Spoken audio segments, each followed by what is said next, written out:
In my last video, I attempted to win a Mario Kart 8 Cup without pressing the gas button. I only tried to beat one cup and I was unsuccessful, but I learned quite a few things about progressing through the courses. The only ways to move forward in this challenge are to reverse and to use items. Reversing isn't great because if you face the wrong direction for too long, the key will pick you up and reset you facing the correct way. In order to avoid this, you have to weave back and forth across the course, which slows you down quite a bit. As for items, only a handful of ones, namely mushrooms, bullet bills, and surprisingly piranha plant, actually propel you forward. Everything else is useless in this challenge. So, with this knowledge from my last video, I decided to, again, attempt to win a Mario Kart 8 Cup without pressing the gas button. I started off this attempt by trying out the Shell Cup, honestly just because I thought Turnpike might be a decent course for this challenge. My first run didn't go very well, but I learned some valuable insight. Like there's an item box right behind where you start the race on Mario Circuit, and if you sit still in front of a car on Turnpike, it'll move you forward. I incorporated these things into my second run of the Shell Cup, but unfortunately, they didn't really help out too much. I managed to get 7th place on Moo Moo Meadows, thanks to some lucky items on the last lap, but I only got 11th on Mario Circuit and Cheep Cheep Beach. And while the car thing on Turnpike seemed like it would be a game changer, the cars move so slow that reversing is just straight up faster.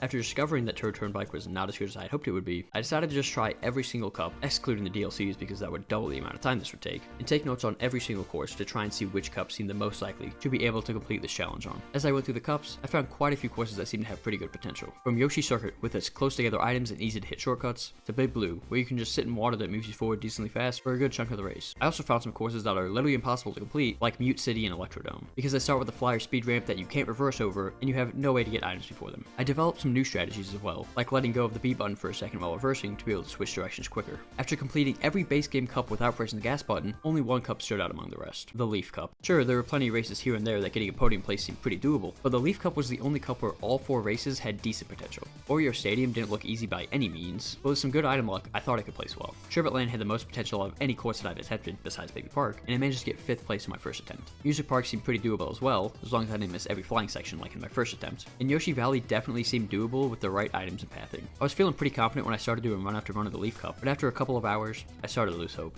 I managed to get 3rd place on Sherbet Land a few times, but I couldn't get any higher than 9th place on the other 3 courses in the cup. After failing my Leaf Cup runs for a few hours, I decided that it wasn't going to happen. Before fully giving up, I tried a custom cup with the same 4 races in the Leaf Cup and normal items, but made the comms easy, thinking that might be what I needed to beat it. It was not. I honestly didn't even notice a difference after trying it a couple times, and I did worse than when I was racing against normal comms. No other cup had anywhere near the potential that I thought the Leaf Cup had, so I decided that the only way I was going to beat this challenge was by making a custom cup with 4 different races of my choosing. I went back through my notes and put together a list of 16 courses that I thought had the most potential. I then raced through all of them and narrowed that list down to 6. Baby Park, Bowser's Castle, Sherbet Land, Yoshi Circuit, Donut Plains 3, and Big Blue. I managed to get at least 6th place in all of these races pretty easily, but Baby Park, Sherbet Land, and Donut Plains 3 stood out because I got top 3 in all of them. That left me having to choose between Bowser's Castle, Yoshi Circuit, and Big Blue for the 4th race. I ran through them all a few more times and decided that Big Blue, while the most inconsistent, had the most potential of me getting a podium finish. I ran through my custom cup of Baby Park, Sherbet Land, Donut Plains 3, and Big Blue for a while, but before long, I realized that placing well pretty much always relied on getting good items while in the bottom 3 places at the last set of item boxes in the race. When I got good items at the end like a golden mushroom or a bullet bill, I usually got at least top 3, but when I got items that didn't help me at all, like a star or a lightning, I would finish in the bottom 3. Having to rely on luck to place well meant that I would usually get 2 good finishes and 2 bad finishes every time I attempted my custom cup. Sure, I could attempt this over and over again until eventually I maybe got lucky enough to get the items that I needed while also executing what I needed to do perfectly. But what if instead I turned on custom items? I've already strayed away from trying to beat an actual cup, so why not only turn on items that help me out, or at least turn off useless items that you get in last place like stars and lightning. In the last video I made on this, when I turned custom items on briefly for an attempt, I only turned on items that made me move forward.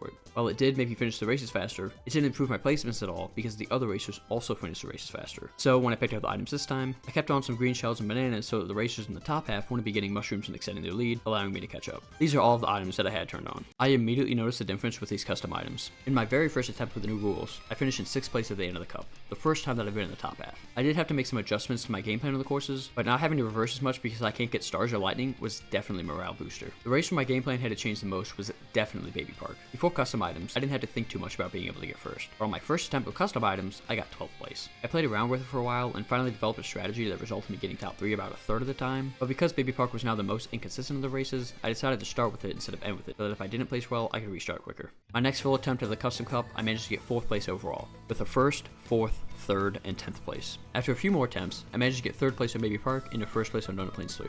This is the best start that I've had so far, and I decided to do Big Blue next, which I usually saved for last. I only got 1 item at the first set of items, and I honestly thought they would be fine because of how many speed boosts there are. Unfortunately, I got to the speed ramp and had no items and no way to get items, so I had to quit out of the race because I couldn't get past it.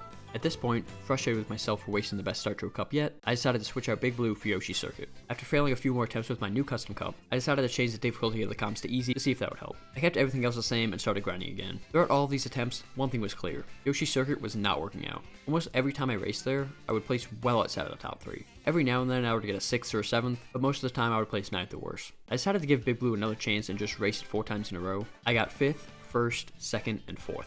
I swapped Big Blue back in for Yoshi Circuit and put it in the 2nd position, so that I wouldn't fumble another great start. From here on out, the order that I raced in my custom cup was Baby Park, Big Blue, Sherbet Land, and then Donut Plains 3. In my first attempt after adding back Big Blue, I got 4th place overall, with a 3rd, 4th, 6th, and 3rd. While I was getting more consistent at placing decently well, I predicted that I would need to get at least 2 first places and nothing worse than 4th in the other 2 races in order to win the cup. At this point, I had gotten first place in all 4 races, just not during the same run, so I knew that it was possible. I continued to do a couple runs every day for a while, but a lot of that time was spent just resetting on Baby Park. While my method to get top 3 did work, it only worked some of the times because the method I was using involved me being in 10th place for the entire race until the last lap. However, sometimes first place is just so far ahead of the last lap that it's literally impossible to catch up, no matter what items you get. Because of this, it was super inconsistent, and towards the end I was getting really frustrated with it. One day, I played for over 2 hours on just Baby Park, and didn't get first place a single time. That's when I knew I needed to take a little break. This was right before Thanksgiving, so I wasn't going to be able to record for about a week anyways, and after Thanksgiving, I didn't touch my Switch for another week. After over 2 weeks since the last time I attempted this challenge, I sat down in front of my Switch and booted up Mario Kart 8. My first couple runs of Baby Park were similar to the last time I played.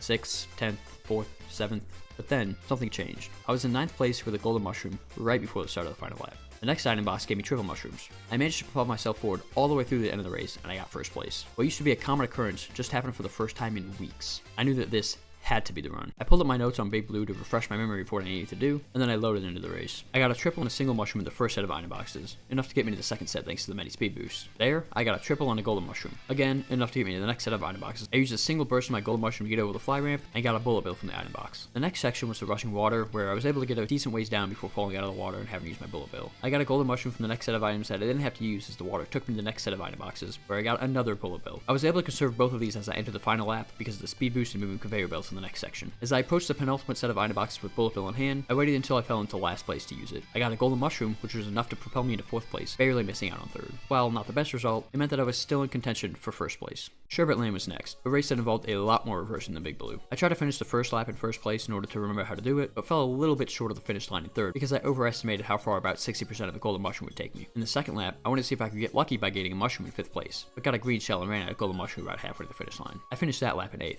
I knew that on the final lap, I had to get at least 4th place to stay in the running. I got to the final set of item boxes in 6th place, and I waited. I knew I couldn't do well if I had to reverse to the end, so I had to grab a double item box while in 10th place or worse to get good items. As soon as I was in 11th place, I used the mushroom that I held onto to hit the double item box, and I got a triple and a golden mushroom. This was enough to get me all the way up to 3rd place, again just barely finishing behind the racer in front of me. Going into the last race, I was in 2nd place overall with 34 points, just 2 points behind Baby Rosalina. In order to win the whole cup, I had to get first place on Donut Plains 3. I took a minute to compose myself and review my notes on the race, and then I loaded into it. Even though it had been a couple of weeks since I had touched this course, it felt the most familiar out of the bunch. In order to get to the finish line from the last set of item boxes, I had to get some combination of a triple mushroom, a golden mushroom, or a bullet bill. This meant that if I got a single mushroom, I would not be able to finish the race without reversing, and I would not be able to get first place if I had to reverse at all on the final stretch. On the first lap, I got a golden and a triple mushroom at the last set of item boxes, which propelled me through the remainder of the lap, including this shortcut which is very necessary, and finished the lap in first place. In the second lap, I used a bullet bill before the last set of item boxes, and it put me too far past them, so I had to reverse back to them in order to get enough items to finish the lap. I got a golden mushroom and a bullet bill. The golden mushroom got me almost to the end of the lap, but I decided to hold on to the bullet bill for a bit, as I wanted to be near the bottom for the next set of items anyways. I was going to wait until I was in at least 11th place before grabbing the items of the first set of item boxes, but after looking at the map and seeing how far back everyone behind me was and how far up everyone in front of me was, I decided to take the risk and just grab an item all in 8th place. It paid off, and I got a golden mushroom and immediately used my bullet bill. The bullet bill let me out right before the last set of item boxes, and with a golden mushroom already in hand, all I needed was a triple mushroom. I positioned myself so that when I used my golden mushroom, I would grab an item, and then waited until I was in 10th place to pull the trigger. I got a triple mushroom from the item box, and it was barely enough to get me to the end of the race, just ahead of Larry for first place. And with that, I finally did it. After weeks of trying, I beat the Mario Kart 8 Cup without pressing the gas button. Honestly, I still don't think you can beat a legitimate cup with normal items. I'm at least not going to try. But it is possible to get first place overall in a custom cup of 4 races with custom items in Mario Kart 8. This video took a lot of time and effort, so if you liked it and you want to see more stuff like this, consider subscribing. Also, if you're interested in seeing the entire last run uncut, I'll leave a link to the unlisted video of it in the description. I'm not really sure what video I'm going to make next, but if you have a suggestion for some kind of challenge video like this, leave a comment. I'd love to hear your ideas. And with that, thank you so much for watching, I really do appreciate it, and I will see you next time. Bye-bye.